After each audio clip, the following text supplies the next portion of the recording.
I was talking recently about Tidewater exceptions, and the reason that I wanted to talk about it is that I had a transaction that was affected by a Tidewater exception recently.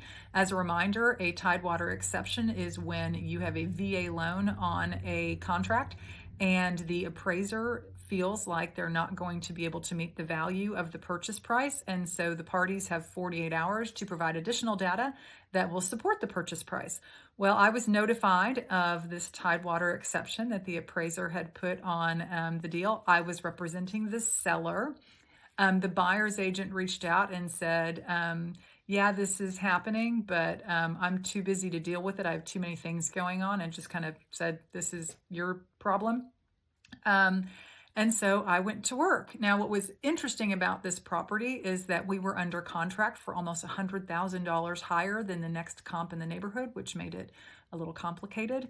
I was able to provide two comps in an adjacent neighborhood that validated the price, but I needed a third, and there was nothing in the MLS. So I spent the next 48 hours going through hundreds and hundreds of closed transactions in the tax records. I went through every tax record that looked like it might work.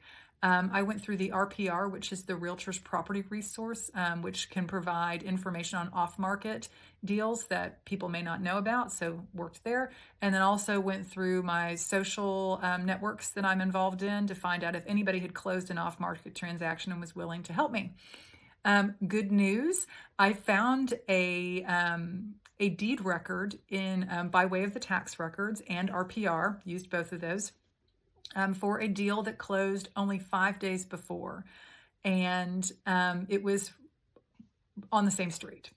And it looked like it had a comparable sales price based on what I was seeing, because the deed was filed. I could see the loan details, but I couldn't see the sales price. But based on what I knew about the property, I made some assumptions and thought, look, we have an 80-20 on this loan, and I think this validates the price. So I sent that over the fence to the lender. And the lender responded and said, the appraiser says this is not good enough. Now, here's the fun part. It was 30 minutes before the 48 hours on the Tidewater exception was supposed to expire. So I had 30 minutes to pull this together. So I looked at the deed, I got on social media, and I tracked down the buyer on social media, and I reached out and I messaged them, and I asked if they would please provide me a copy of their closing disclosure that would validate the sales price so I could hold this deal together. And this lovely buyer was willing to do that. So I sent it over to the lender, who sent it to the appraiser. And guess what? We saved the deal. And my seller was able to close at the agreed upon sales price, and everything is great. And, I was so happy for my seller because they had invested a lot of money in this house. It was beautifully renovated. It was a special property, and they deserved every penny that they made. So I was going to fight for them to make that happen.